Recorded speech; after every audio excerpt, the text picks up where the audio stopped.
Okay, I've got some a new sheet of newsprint, which is what I practice on. It's real cheap, you can get it in any art store. On my easel, what I've done is just cut two hills out of regular old cardboard. They could be mountains, they could be hills. We're just going to practice our shadowing and our airbrush control. So to start off, we just want to take our black and spraying half on, half off our little mountain stencil. We're just going to outline our mountains. This one we're going to bring down just freehand. And we're going to put some more in the background.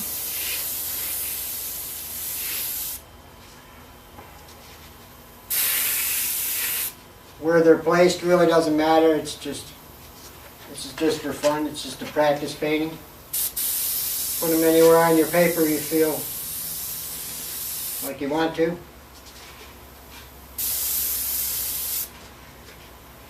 And we'll put another one here. Now you'll notice already that this one is the most forward hill in our painting, and then we have some that recede in back of those. So what we want to do is use our shading techniques to emphasize that even more. So just with freehand airbrush, you could use freehand template, I guess, if you wanted to. But to practice this, just you do it freehand. And you want to keep your airbrush, in this case, pointed away from the object that's in front. In other words, this little hill is in front of this hill. So when we shade this hill, we're going to be directed this way. And we're just going to use a little bit of paint. We're not going to go crazy with it. We're just going to add a little drop shadow there. And then we're going to move on to the rest of the hills, depending on how you laid it out on your paper. This hill is behind this one, so we'll add a little drop shadow accordingly. And move to our other one.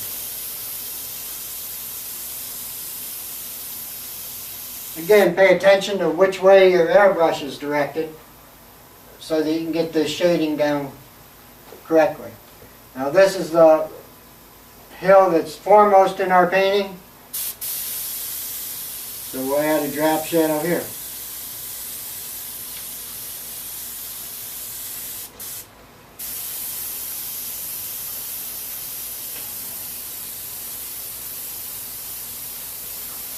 And to further practice your airbrush skills, you can hardline these if you want.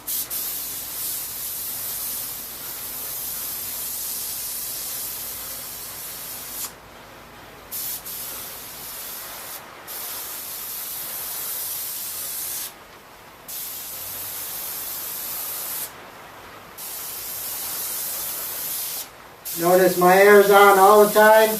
I'm not shutting the air on and off, just like we practiced before.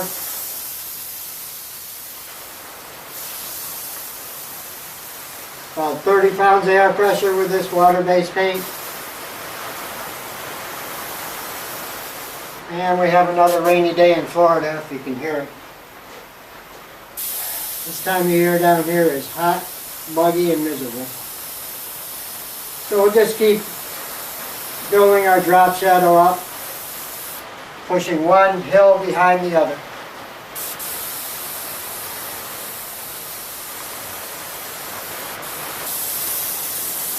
Again, pay attention to which way your airbrush is directed.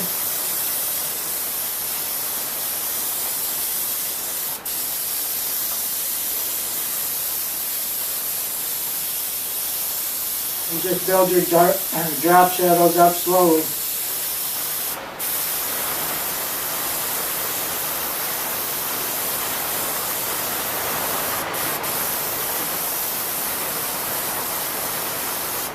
They would be darkest closest to the other hills, and then it would fade out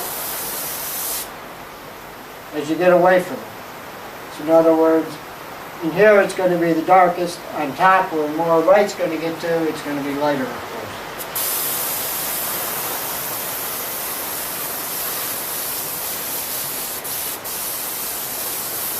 Play around with this until you're happy with it. And just like we did in the island painting, we'll add a sun or a moon just by using any round object, a can, the top to a spray can or whatever. Place it wherever you want your sun or moon to be.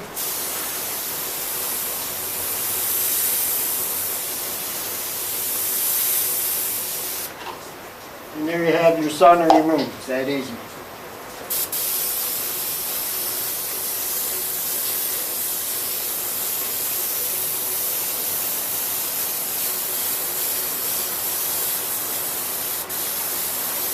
Continue working on your shadow areas until you're happy with it.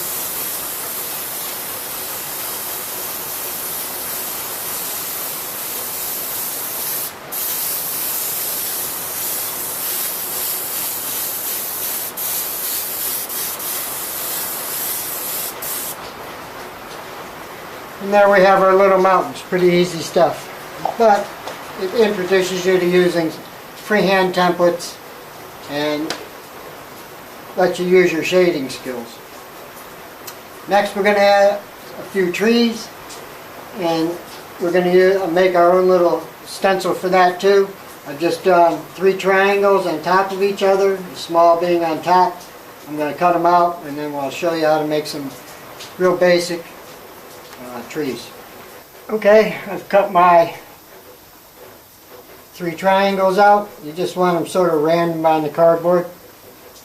Again, we're just going to stay with black for now. You're certainly welcome to do this with brown or blue-brown, whatever you like. And we're just going to put some trees at the base of these hills. Doesn't matter where. I prefer to make mine darker at the top and then fade it down lighter. You want to stay square to your stencil at this point, not off to the side. And we're just going to randomly put some trees all over. Again, the theory, less paint is more. Keep that in mind. You don't need to, these don't need to be solid black.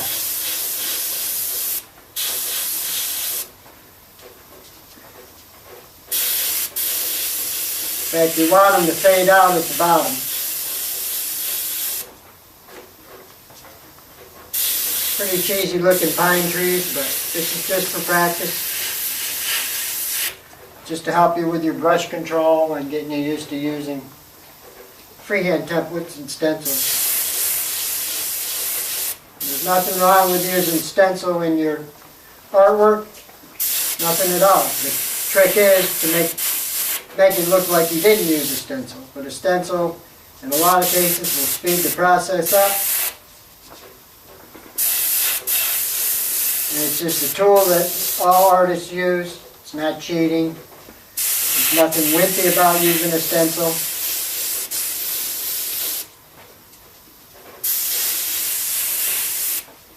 We'll just stick some in between the other trees we've already done real faintly.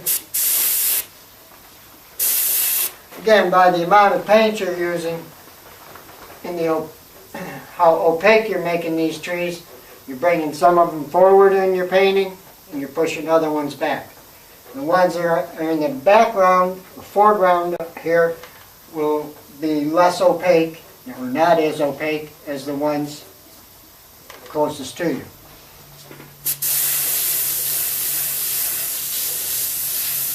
Just going to go through and randomly put trees all over the place.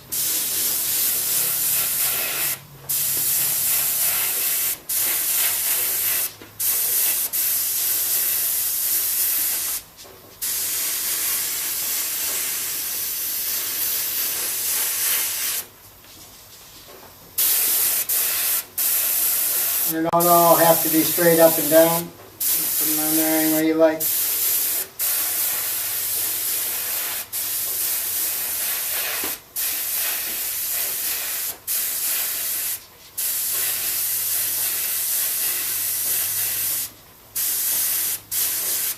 We want there to be a randomness to this, so.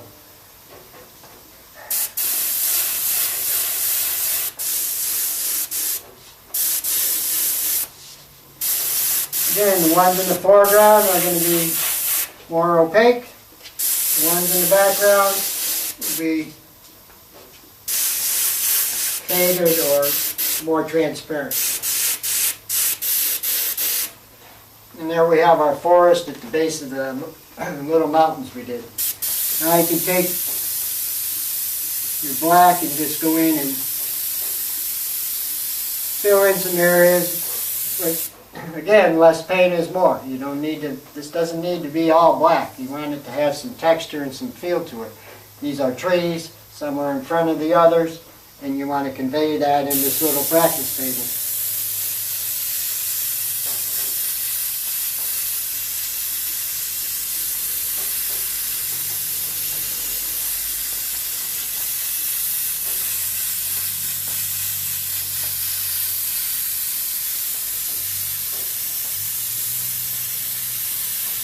That pretty much is Airbrush Lesson 4 as seen on howtoairbrush.com.